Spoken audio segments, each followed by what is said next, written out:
뭘또 그랬지?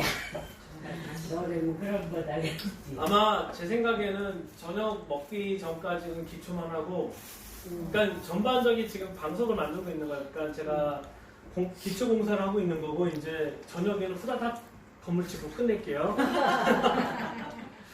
자, 아까 설명하던 거 마저 여기를 해야 하기 때문에 성령님에 관한 것을 해야 하기 때문에 얘기할게요. 그러니까 제가 아까 서두에 얘기했던 것처럼, 그러니까 성경에서 얘기하는 파트가 이렇다는 거예요. 저는 중요한 거는요, 예수님이 공생의 기간 동안 어마무시한 말씀을 많이 하셨을 텐데 제자들 중에 힘들게 쓰신 분이 4분이 있는데 많은 걸 다 기록 못했었겠죠. 빠진 것도 있겠고. 우리는 이런 영역에 대해서는 존중해야 되는 거라고 생각이 들어요. 그러니까 지금 제가 왜 성령님을 얘기하냐면, 예수님 당신도 말씀이라고 이제 요한복음을 통해서 얘기하고 계셔요. 그렇죠? 성부 하나님도 우리는 자꾸 아버지의 개념도 있지만 정말 중요한 건 뭐냐, 그분도 자체도 말씀이시다라는 거예요. 말씀. 그러니까 성부와 성자 이 두 분은 다른 말씀을 할 수가 없어요. 왜냐하면 태초부터 결정된 사항을 두 분이 함께 하시기로 결정했기 때문에 두 분이지만 한 분이죠. 지금까지는 이제 성령님을 얘기하면 이제 또 다른 얘기가 들어갈 텐데, 요한복음 14장을 가볼게요. 요한복음 14장.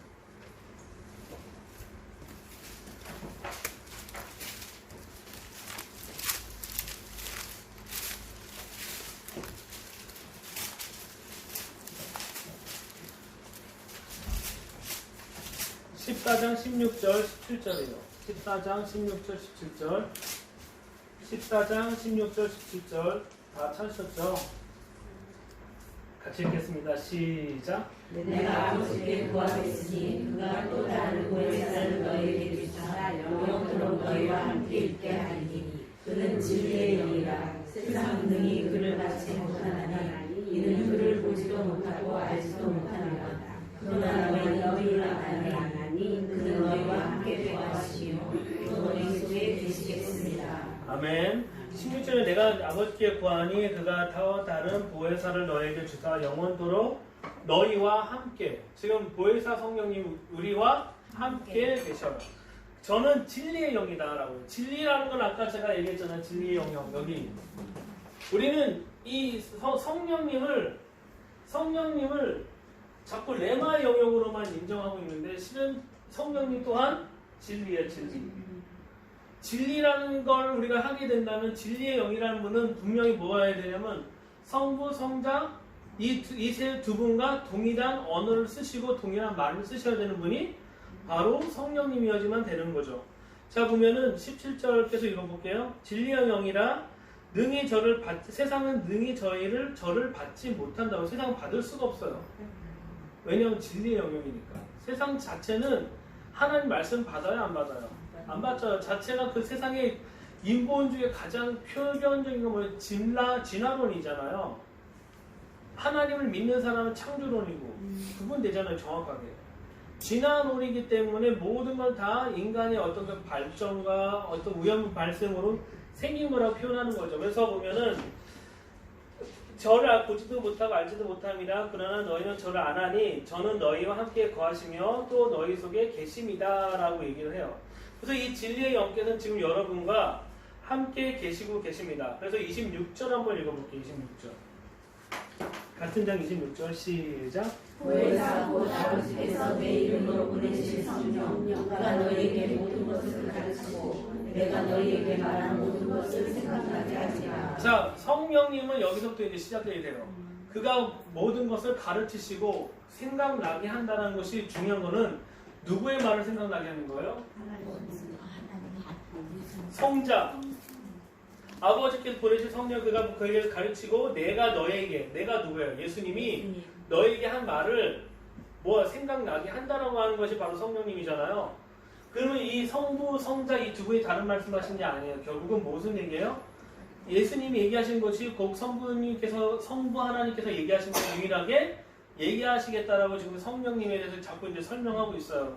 우리가 또 오해할까봐 16장에 또 나와요. 16장 13절이요.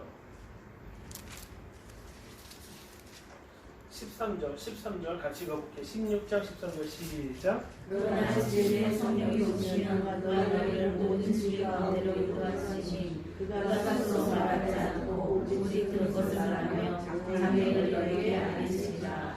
자, 진리의 성령이 스스로 얘기하지 않는다고 결정이 되어 있어요. 그러니까 성부, 성자, 성령 이 세 분은 창세전, 만세전부터 함께 계신 분이에요.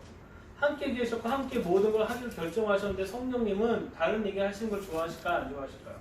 할 수가 없으신 분이에요.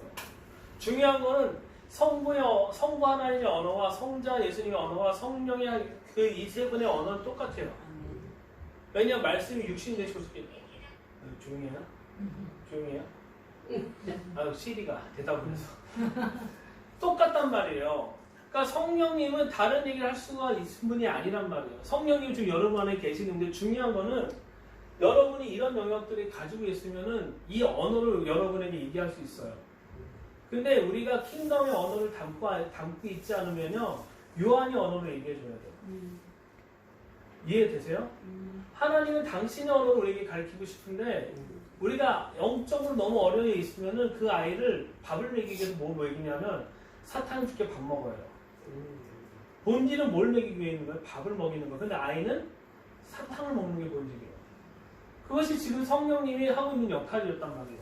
성령님은 또한 장래일을 얘기하고 싶은데 누구의 장래 얘기를 하고 싶은 거냐면 하나님의 킹덤에 관한 것을 얘기하고 싶은데 우리가 그걸 알아들어요? 못 알아들어요? 못 알아들으면 우리 수준에 맞춰서 얘기해 줘야 되는 거예요. 그것이 지금 성령님의 이 세 분은 그렇게 결국은 다른 말씀하시는 분이 아니라 동일한 언어를 쓰시고 동일한 계획을 쓰고 동일한 언어로 말씀으로 표현하고 있는 분이 바로 이 세 분이라는 거예요. 우리 이제 이 성령이 지금 우리 안에 내주하고 계세요. 그렇죠? 할렐루야. 이 성령님은 지금도 계속 기억나게 하고 싶은데 중요한 거는 우리가 너무 어리기 때문에 그분의 킹덤의 언어와 킹덤의 계획을 받아들이지 못하는 거예요. 받아들이지 못하면 그걸 맞춰서 그분은 설명을 해야 돼요. 자, 요한복음 17장을 안 읽을게요. 다 하시는 거예요. 내가 아버지 안에 아버지가 내 안에 얘기해요. 이거는 하나됨이라고 자꾸 우리 얘기하지만 실은 뭐에 관한 얘기냐면 이 얘기예요. 지금 계속 말씀, 언약 얘기하잖아요. 아버지의 언어를 누가 품고 있는 거예요, 지금? 예수님이 품고 있는 거잖아요. 예수님이 아버지의 언어를 품고 있기 때문에 동일한 거 아니에요? 그렇죠? 하나됨이잖아요. 그 얘기는 같은 언어와 같은 언약과 같은 말씀을 가지고 있기 때문에 한 거잖아요. 실은 우리가 하나 된다는 것이 너무너무 우리가 하나 되고 싶어 하지만 부부 생활 하시면 다 경험해보죠. 하나가 되나 안 되나. 호적으로도 하나인데 살면 살수록 더 갈라져. 하나 되려고 하나 할 수 힘들어. 근데 초창기에 하나가 됐잖아요. 그렇죠? 신랑을 위해서 맨날 오늘은 뭘 할까 했지만 지금 그렇게 생각하세요? 귀찮다고 라면이나 끓여 먹으라고.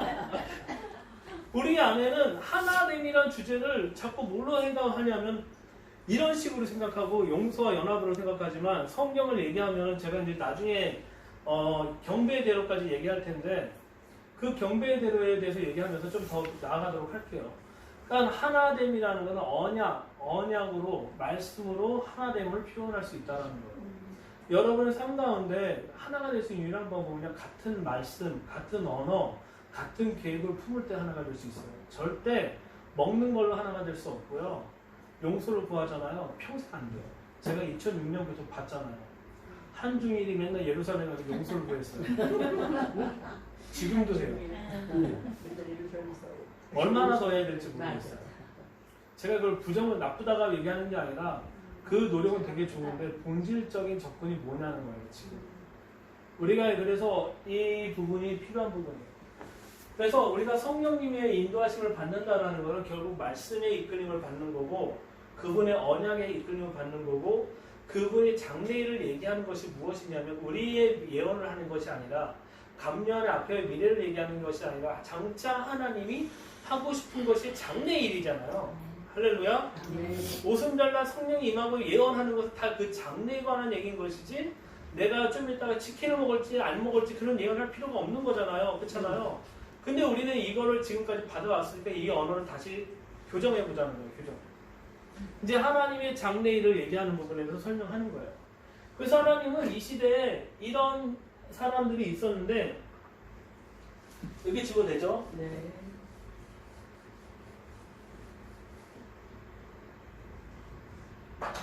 하나님 그래서 이런 세대를 일으키기 원하시는 거예요. 이게 뭐냐면 법궤예요. 법궤. 법궤를 맨 사람이 몇 사람이면 돼요? 네 사람이면 돼요. 네 사람이면 돼요. 이 법궤를 따라가는 한 그룹이 있어요. 그렇죠? 그 다음 그룹이 있죠. 또 그 다음 그룹이 있어요. 자, 이 법궤를 맨 사람은 어디를 보고 있을까요? 네?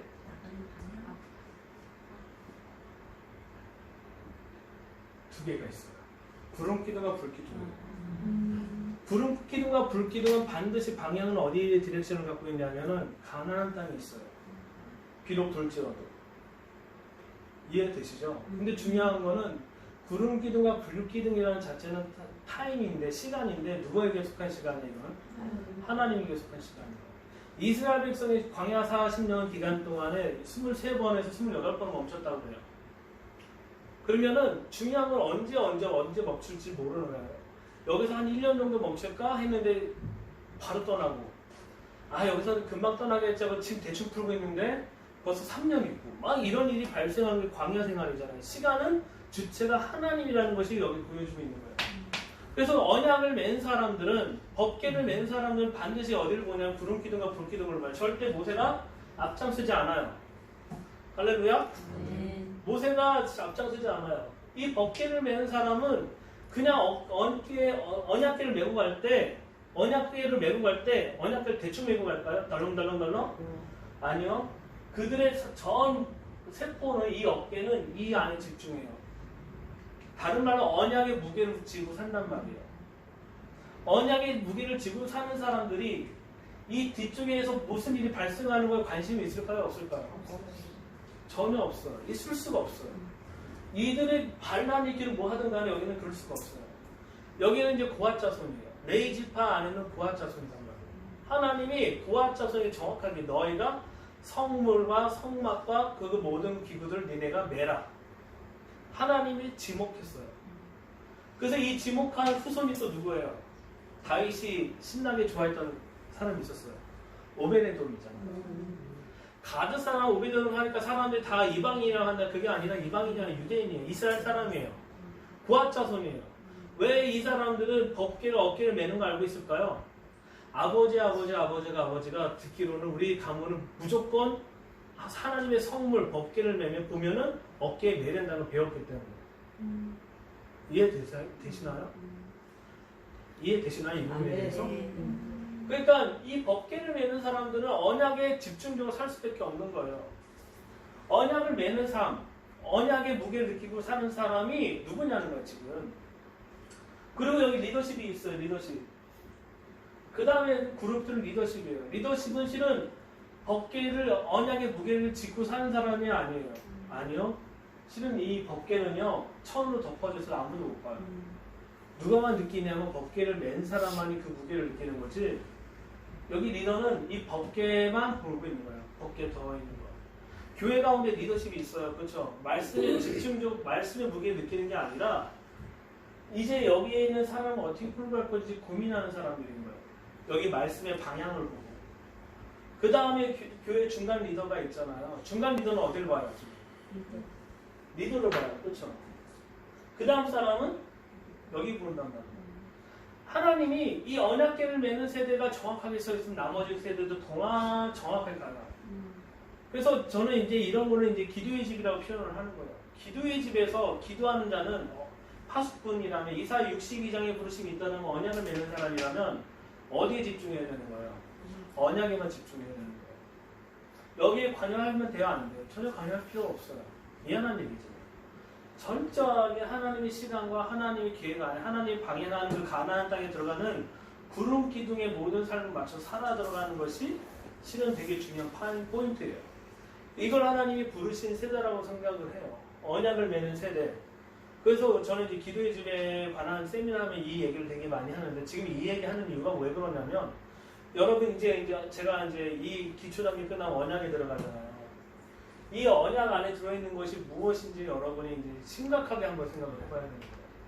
여러분 삶 가운데 언약의 무게를 지고 살고 계시는지 아니면 난 리더 쪽인지 이거는요 수준을 얘기하는 게 아니라 부르심이다라는 걸 지금 얘기해 드리는 거예요. 이해되시죠?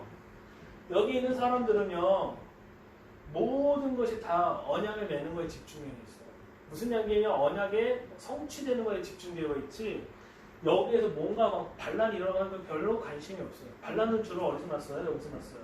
잡족들이 뭐 먹고 싶다고 해서 잡족들이 돌아가자고 해서 항상 여기서 시작이 돼요. 리더십은 여기서 받기 때문에 가장 가까운 데서 받기 때문에 흔들리지 않거든요. 잘. 근데 그 다음 단계는 항상 흔들릴 수밖에 없다라는 거예요. 그래서 우리가 언약을 매는 거에 이 표현을 누가 어떻게 표현했냐면 요한복음에 볼게요. 요한복음에 신랑의 친구 어디 있죠?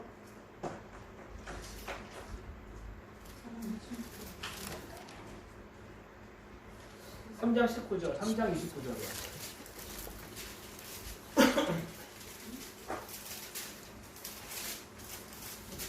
요한복음 3장 29절.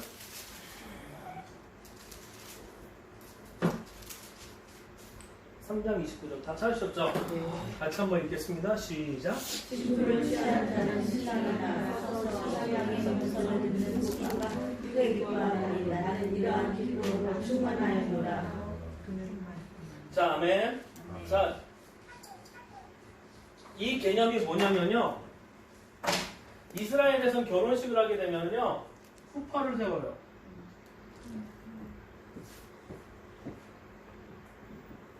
후파라고 하는데 이거 후파를 언제 세우냐면요. 이 아이가 태어나요. 남자아이가 태어나면 아빠가 그 아이가 태어날 때 나무를 하나 심어요. 그리고 이 아이가 결혼할 때쯤 나무가 어느 정도 컸겠죠. 그 큰 나무를 가지고 쪼개서 만든 것이 이 장대예요. 이걸 후파라고 불러요. 후파. 그럼 여기 천막은 뭘로 짓냐면 아버지가 그 아이 태어날 때부터 뭐 한 거예요? 기도한 솔, 탈릿. 그 탈릿을 가지고 천막을 만드는 거예요.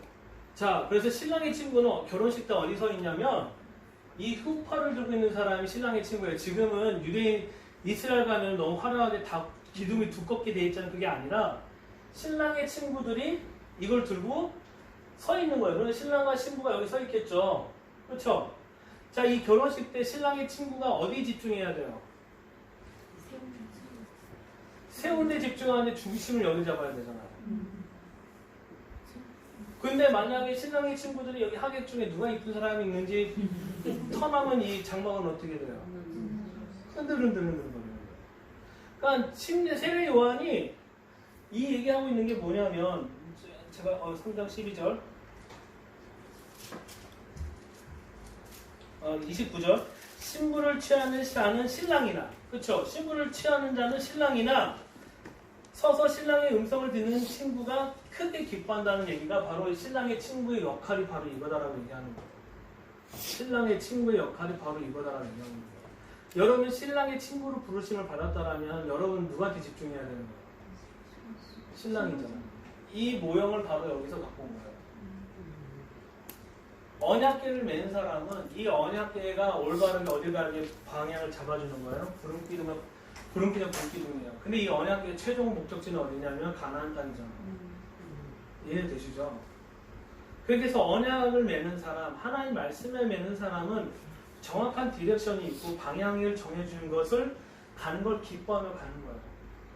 이것을 하나님이 부르시는 세대라고 얘기하는 거예요. 언약을 매는 세대, 그걸 기도의 집, 기도하는 사람, 파수꾼이라고 얘기하는 거예요. 여러분 이제 언약에 대해서 좀 더 깊게 들어가서 이제 한 단계 더 들어가게 된 거예요. 여러분 점상 가운데 신랑의 친구라는 게 단지 있는 게 아니라 그가 결혼식을 위해서 준비하는 그 후파를 들고 신랑한테 집중해 주는 거예요. 왜 집중해요? 나 결혼하기도 바쁜데. 왜냐하면 신랑이 결혼한 소리가 더 즐거우니까. 여러분 왜 주님을 왜 기다리세요? 예수님 오시는 거 기다리십니까? 안 기다리십니까? 기다려요. 왜 기다리세요? 같이 살려고요? 저는 더 깊은 걸 알고 싶어서요. 호세아서를 볼게요. 호세아서 1장.